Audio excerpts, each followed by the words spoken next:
میری عمر جی اس وقت 13.5 سال تھی، کیونکہ فروری 1934 میں پیدا ہوا تھا، تو 13.5 سال. اور اس وقت میں 8ویں جماعت پاس کر چکا تھا. اور اتفاق ایسا کہ چھوٹا سا شہر تھا جہاں میں رہتا تھا، دینا نگر اس کا نام تھا، گرداسپور ڈسٹرکٹ تھا. اور وہاں مغلوں کے زمانے سے وہ بنا تھا شہر. ادینہ بیگ ان کا کوئی جرنیل تھا، اس نے وہ شہر بنایا تھا. دینا نگر اسی کے نام پہ تھا وہ. تو وہاں ایک مڈل اسکول تھا جس میں پڑھتا رہا ہوں. کسی کو پتہ بھی نہیں تھا کہ یہاں کوئی اتنا لائق اسٹوڈنٹ بھی ہے. وظیفے کا امتحان میں نے دیا اور اس میں نے پنجاب میں ٹاپ کیا. تو اس کے بعد پھر ہم تقریباً اسی سال ہی 1947 میں یہاں جڑاں والے میں منتقل ہو گیا، کیونکہ میرے والد صاحب یہاں ٹیچر تھے گورنمنٹ ہائی اسکول میں. یہاں پھر کلاس 9 میں داخل ہوا، اور کلاس 9 میں ہم چھٹیوں میں اپنے گھر واپس گئے دینا نگر. تو وہاں پھر ہمیں ہجرت کرنا پڑی، پاکستان بن گیا. لیکن بڑی عجیب بات یہ ہے کہ 4 دن پہلے، یعنی 17 اگست سے 4 دن پہلے اعلان ہوا کہ گرداسپور کا ڈسٹرکٹ جو ہے نا وہ پاکستان میں ہے. لیکن اس کے بعد پتہ نہیں کیا ہوا. کوئی کچھ کہتا ہے، کوئی کچھ کہتا ہے. کوئی کہتا ہے کہ پنڈت نہرو کا تعلق تھا کسی کے ساتھ، لیڈی ماؤنٹ بیٹن کے ساتھ، یا کوئی اور اس قسم کی باتیں کرتے ہیں لوگ. کچھ کہتے ہیں کہ انہوں نے رشوت دی ہوگی ہندوؤں نے. 51% وہاں آبادی تھی مسلمانوں کی. تو دیٹ از مور دین 50%. تو اس کا مطلب یہ ہے کہ وہ مسلمان وہاں اکثریت میں تھے. تو انہوں نے اعلان کر دیا. اس کے بعد ہمیں مطلب کوئی پتہ نہیں ہوا کہ کیا ہوا. ہندو ہمارے پاس آتے ہیں. میرے جو دادا ابو تھے نا وہ وہاں مسلم لیگ کے جنرل سیکرٹری تھے دینا نگر کے، اور گرداسپور بھی کبھی کبھی جایا کرتے تھے. میں بھی ان کے ساتھ جاتا تھا میٹنگ میں. تو اس وقت ہم نے دیکھا کہ لوگ ہندو جو تھے نا وہ آ کے منتیں کرتے تھے، مہاراج ہمارا خیال رکھنا، ایسے ہاتھ باندھ کے نا، مہاراج ہمارا خیال رکھنا، اس لیے کہ اب پاکستان بن گیا، ہم ہندو ہیں، آپ ہمیں مارنا نہیں، قتل نہیں کرنا. یا کوئی ان کو خوف تھا کہ کہیں مسلمانوں میں قتل نہ کر دیں، کیونکہ اس وقت رائٹس بھی ہو رہے تھے نا. اور اتفاقی بات کہ ان رائٹس میں جڑاں والے پہلے جب کیونکہ داخل ہوا تھا، تو یہاں جب میں گیا نا رائٹس کے دوران ہی واپس لاہور کے راستے گیا. میرے ساتھ ایک میرے والد صاحب نے اپنے کولیگ کو بھیجا، وہ لاہور میں رہتے تھے. تو وہاں اتفاق سے وہ کرفیو لگا ہوا. مجھے 7 دن وہاں کرفیو میں بیٹھے رہنا پڑا، اور بڑا پریشان. میں بچہ تو تھا، 13 ساڑھے 13 سال کا آدمی جو جوان تو نہیں ہوتا نا. تو میں بہت روتا رہا کہ یہ میں کہاں پھنس گیا ہوں. لیکن جب کرفیو اٹھا تو فوراً انہوں نے کہا کہ اب نکل جائیں آپ.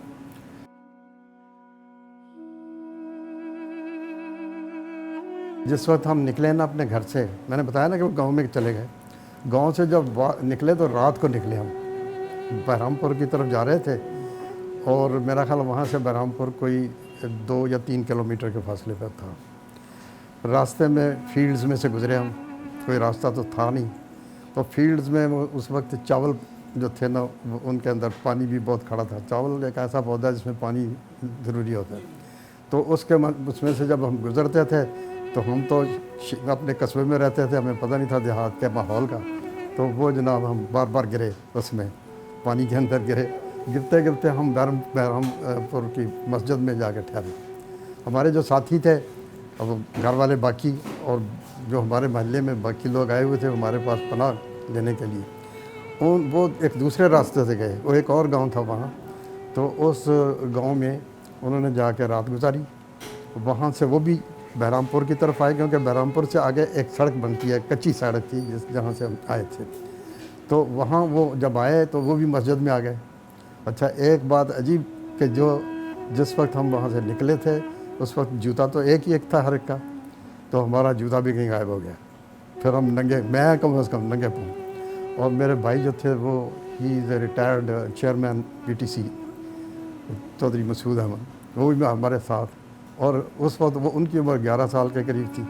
اب ہم سارے لوگ جو تھے نا اپنی فیملی اور اس کے ساتھ دوسرے پناہ گزین جو ہمارے پناہ گزین تھے، جو ہمارے پاس جنہوں نے وقت گزارا تھا، وہ پھر سارے کے سارے ہم اگلے دن پھر صبح اٹھ وہاں سے فجر کی نماز پڑھ کے آگے چلنا شروع کر دیا۔ وہ کچا راستہ تھا، اور کچے راستے میں ہمارے ساتھی بہت زیادہ بڑھتے گئے، قافلہ بڑھتا گیا نا، تو خوف تھا ہمیں کہ کہیں ہمارے اوپر حملہ نہ ہو جائے۔ تو راستے میں ہمیں دیکھا کہ سکھ جو تھے ہماری طرف آ رہے تھے، کچھ ایک جتھا تھا۔ ہم نے وہاں پھر 2 فائر کیے، تو سکھ جو نا بھاگے، انہوں نے کہا کہ یہ تو اسلحہ ان کے پاس ہے، تو ان کے ساتھ ہم کچھ نہیں کر سکتے۔ پیدل تھے ہم، اور کوئی تقریباً 10 میل کا فاصلہ تھا ہمارے گاؤں سے، ہمارے شہر سے۔ جب ہم دریا کے اوپر پہنچے تو بارش شروع ہوگی، اوپر بارش، دریا طغیانی میں، اور ہم بھوکے۔ اب جناب وہ سکھوں سے تو بچ گئے، لیکن دریا نے ہمارا نقصان کیا، کیونکہ دریا میں ہم رات تو گزار لی ہم نے مشکل سے، لیکن مارننگ میں ہر کو بھوک لگی ہوئی تھی۔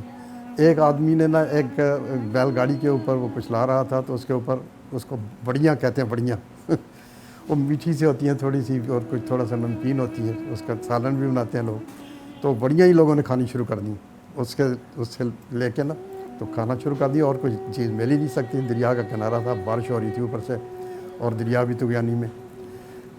ہمارا جو تھا نا، ایک رشتہ دار ہمارے سامنے گاؤں میں رہتا تھا، بالکل پار دریا کے، اس کا نام تھا مجوال، اس گاؤں کا۔ تو اس کو ہم نے کسی طرح اطلاع دی کہ ہمیں لے جاؤ آ کے۔ اگلے دن صبح پھر انہوں نے نا ایک چھوٹی کشتی بھیجی شام کے وقت، کہتے ہیں دن کے وقت ہم آئے تو یہاں تو ٹوٹ پڑیں گے لوگ سارے، تو اس لیے رات کو آئیں گے۔ رات کو جب ہم نے وہ دریا کراس کیا نا، اس وقت میرے یہاں تک پانی تھا جہاں وہ کشتی ٹھہری ہوئی تھی، اور ہماری عورتیں بھی، میری مدر اللہ نے مغفرت کرے، ہمارے والد صاحب، ہمارے سارے وہ ساتھی جو تھے نا اس کشتی میں، بڑی مشکل سے جا کے نا، کافی دور اندر جا کے، دریا آدھا ہم نے پار کیا تو وہاں جا کے نا سوار ہو گئے۔ ہم تو کشتی میں آ گئے، لیکن ہماری پھوپھی ہمارے ساتھ تھی، اور اتفاق ایسا ہے کہ وہ نفسا نفسی کا عالم تھا، ان کا بچہ بھی وہیں رہ گیا پیچھے۔ وہ بچہ جو تھا وہ دودھ پینے والا شیرخوار بچہ تھا، تو وہ چونکہ رونا شروع کر دیا اس نے، تو ہمارے چچا بھی وہاں پیچھے تھے، ہمارے پھوپھا بھی وہیں تھے۔ انہوں نے کہا کہ یہ کشتی جا رہی ہے، اس میں بیٹھ جاؤ، تو اس کو بچے کو تو بچاؤ کسی طرح۔ وہ جناب کشتی جو تھی نا، اس کے اندر کوئی 300 یا سے زیادہ آدمی سوار ہو گیا، اور اتنے زیادہ سوار ہو گئے کہ وہ کشتی ڈوب گئی۔ بالآخر وہ سارے کے سارے جو ہے نا لوگ، اس میں سے تقریباً 200 آدمی، وہ بالکل پتہ ہی نہیں لگا کدھر گیا۔ اور ہمارا وہ بچہ اتفاق سے، وہ ہماری پھوپھی ذات جو تھا، چھوٹا سا بچہ تھا، تو وہ دریا نے باہر نکال دیا۔ ہمیں جب پتہ چلا نا کہ کشتی اس طرح ڈوب گئی ہے، تو ہم نے سوچا کہ جا کے پتہ کریں کہ وہ ہمارے بھی ساتھی اس میں نہ ہوں۔ پتہ چلا کہ ہمارے چچا اس میں تھے، ان کے پاس وہ بچہ تھا۔ چچا کی تو لاش ملی ہی نہیں نا، ان کی میت ہی نہیں ملی، پتہ نہیں کدھر چلے گئے۔ اور ان کی اپنی ٹوپی تھی، وہ حکیم تھے، اور مطلب باقاعدہ باشریت بادشاہ تھے، تو انہوں نے جناب ٹوپی میں زیور ٹنکا ہوا تھا، وہ بھی ساتھ ہی غائب ہو گیا۔ تو اس کے بعد پھر ہم نے نا وہاں دل نخواستہ جو کچھ بھی تھا، بڑی تکلیف کے ساتھ تھے، کیونکہ چچا ہمارے جو تھے وہ میرے والد صاحب کے نیکسٹ وہ بھائی تھے، تو ہمیں بڑی تکلیف ہوئی۔ ظاہر ہے کہ وہ بچے کو وہیں ایک گڑھا سا کھود کے اس کے اندر دفن کر دیا، اور پھر لاش کے پیچھے جانے کی کوشش کی، دور تک گئے، کوئی نہیں ملا۔ اور یہ عالم تھا کہ وہاں جا کے وہ جو ہمارے گاؤں کے لوگ تھے نا، جہاں ہم نے پناہ لی، وہ ہمارے کوئی رشتہ دار تھے، بڑی دور کے رشتہ دار تھے۔ انہوں نے بیچارے جو تھے نا، انہوں نے فوراً اپنے توا ڈال دیا اپنے چولہے پر، روٹیاں پکانی شروع کر دیں۔ جتنے آدمی تھے ہم سب کو انہوں نے کھانا کھلایا۔ اس کے بعد اگلے دن ہم وہاں سے نکل پڑے۔ تو راستے میں ہمیں یہ پتہ چلا کہ جو ہمارے پیچھے جو قافلے کے لوگ آ رہے تھے، ان کو، بہت سے لوگوں کو سکھوں نے حملہ کر کے قتل کر دیا۔ یہ ہمیں پتہ چلا بعد میں۔ ہم تو اللہ کا فضل ہے کہ ہم وقت سر سے نکل آئے، ہمارا صرف ایک ہی نقصان ہوا کہ ہمارے کچھ ساتھی جو تھے وہ دریا میں بہہ گئے، لیکن یہ کہ ہمیں یہ درجہ ملا کہ ان کے، ہمارے بھی، میری اپنی فیملی کے بھی ہمارے چچا وہ شہید ہو گئے۔ آگے نکل کے پھر ہم ایک نینا کوٹ جگہ ہے، شاید آپ نے کبھی سنا ہو، شکر گڑھ کے اندر ایک نینا کوٹ جگہ ہے۔ نینا کوٹ میں ہم نے ڈیرا لگایا، اور وہاں ہمارے پاس کھانے کو تو کچھ بھی نہیں تھا، تو وہ ایسے کرتے تھے کہ رات کو کوئی تھوڑا سا ہمیں گندم مل گئی ہماری والدہ محترمہ اللہ انہیں مغفرت کرے، وہ تہجد گزار بھی تھیں. رات کو تہجد پڑھ کے انہوں نے چکی چلانی شروع کر دی. آٹا بنانا، جتنا بن گیا اتنا پکا لیا، اور ساتھ مسر وہاں عام ہوتے ہیں، شکر کاٹ کا یہ بہت زیادہ کھاجا ہے. تو وہ جو مسر جو تھے نا، مسور کی دال یا مسور سالن، وہ ہم نے پھر ساتھ کھانا شروع کر دیا. 2-3 روز ہم وہاں رہے، خوب کھائے پھر مسر.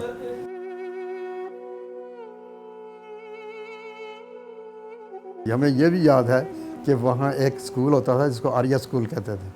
تو ہم کہا کرتے تھے آریہ اسکول پج گئے رول، پڑھن والے باندر تے پڑھاؤਣ والے سور.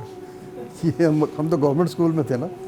تو وہ نقشہ، پھر ایک سٹی پولیس اسٹیشن تھا، اور ہمیں وہاں جب جاتے تھے نا وہاں اس طرف، تو وہاں کوئی نہ کوئی ڈاکو وغیرہ یا کوئی مجرم جو لوگ تھے نا، ان کو مار پڑتی تھی نا. تو ہم اتنے ڈر گئے بچپن میں کہ ہم وہاں سے بھاگ کے نکل جاتے تھے. قاضی مسلمانوں کے آپ کی اکثریت جو تھی، ہاں مسلمانوں مسلمان مسلمان اس ایریا میں، اس قصبے میں، دینا نگر میں تو زیادہ مسلمان ہی تھے. تو کوئی آپ کا ہندو دوست، کوئی سکھ دوست تھا وہاں پہ؟ ہاں دوست تھے. کوئی نام یاد ہو؟ مجھے ایک یاد ہے، جسونت سنگھ اس کا نام تھا. 7ویں اور 8ویں جماعت میں ہم اکٹھے پڑھتے رہے. تو جب ہمارے ٹیچر تھے ایک عابد شاہ صاحب، وہ شاہ صاحب جو ہے نا، جب بتانا شروع کر دیا نا انہوں نے کہ ہوائیں ایسے چلتی ہیں، پہلے اس طرف چلتی ہیں پھر اس طرف چلتی ہیں. تو پھر انہوں نے کہا کہ جسونت سنگھ اتارو اپنی پگ. وہ پگڑی اتار کے نا ایک بچے کو ایک کنارہ اس کا پکڑا دیا، دوسرے کو دوسرا، اور ایسے چلنا، ہواؤں کا چکر جو تھا نا، وہ انہوں نے اس طرح ہمیں سکھایا. یعنی وہ لوگ جو تھے نا، میں خود گورنمنٹ کالج آف ایجوکیشن کا پرنسپل رہا ہوں. تو وہاں ہم کہتے تھے کہ جو تمہارا ریسورس ہے نا ان کو استعمال کرو. اگر تم نے کوئی ماڈل بنانا ہے کاغذ سے بنا لو. تو یہ ان ٹیچرز کو بھی یہ ہدایت ہوتی ہے کہ جو ریسورس ہو اس ریسورس کو پورے طور پہ استعمال کرو. تو وہ ریسورس استعمال کر رہے تھے پگڑی کا. اچھا، اسی طرح ایک منوہر لال ہمارے ساتھ پڑھتا تھا. تو اس کو لوگ جو تھے نا منورما کہتے تھے. منورما ایک ایکٹر تھی اس وقت، اس زمانے میں ایکٹر تھی. نور جہاں بھی تھی اس وقت، لیکن بیبی نور جہاں تھی وہ. تو منورما فل فلیجڈ ایکٹر تھی. تو منورما کو اس کو کہتے تھے لوگ مذاق سے، اور وہ پھر بڑا چڑھتا تھا. اس طرح کے کافی لوگ تھے. مہندر سنگھ تھے، مندی ان کو کہتے تھے ہم. تو وہ بھی اچھا لائق لڑکا تھا. پھر ایک ہمارے قریبی ایک دکاندار تھا، اس کا بیٹا، وہ بھی ہمارے ساتھ، اس کا مقابلہ میرے ساتھ ہوا کرتا. لیکن جب اسے پتہ چلا کہ یہ تو پنجاب میں اول آیا، پھر کہتا جی بس میں مقابلہ نہیں کر سکتا.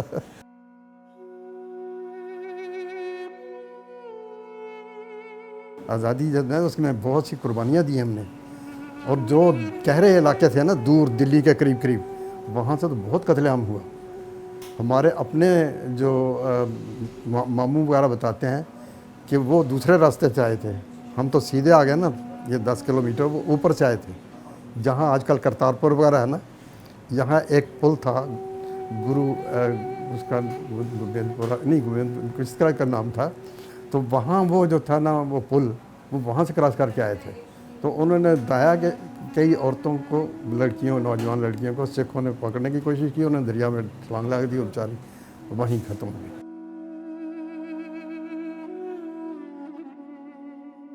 پیغام تو یہی ہے کہ محنت کرنی بڑی ضروری ہے. اپنے ملک کو اپنا سمجھیں، اور اس کے اندر مطلب جو بھی ہم حصہ ڈال سکتے ہیں ہمیں حصہ ڈالنا چاہیے. زیادہ تر تعلیم کے ساتھ یہ سارا سب کچھ آتا ہے. تعلیم کو اور زیادہ اجاگر کرنا چاہیے. اور بچوں کو تعلیم جو ہے نا، ہمارے یہاں علاقے میں، یعنی ہمارے پاکستان میں، یہ مفت تعلیم ہونی چاہیے. اس میں کسی کو، بہت سے غریب آدمی ہیں جو تعلیم نہیں حاصل کر سکتے. تو اس کے لیے تعلیم اگر ہوگی تو سب کچھ ہوگا. اب دیکھیں سائنس نے کتنی ترقی کی ہے کہ ہمارے پاس اب ایٹم بم بھی ہے. یہ ہماری محنت کا نتیجہ ہے نا. تو اگر کوئی آدمی محنت کرے گا تو پھل پائے گا. اللہ تعالیٰ اجر دیتا ہے، ضرور دیتا ہے.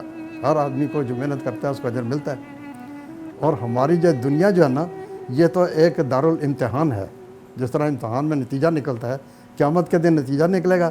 جو نیک عمل کریں گے وہ ظاہر ہے کہ جنت میں جائیں گے، جو برے اعمال کریں گے وہ دوزخ میں پھینک دیے جائیں گے.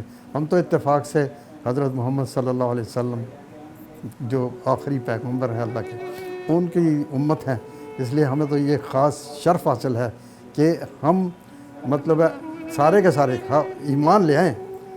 کچھ صالح عمل کرنا بھی بڑا ضروری ہے، لیکن اگر نہ بھی کریں تو انشاءاللہ ہمیں پورا یقین ہے کہ لا الہ الا اللہ کہنے والے جو ہیں وہ کامیابی ہوں گے اور اللہ تعالیٰ ان کو جنت میں ہی لے جائے گا۔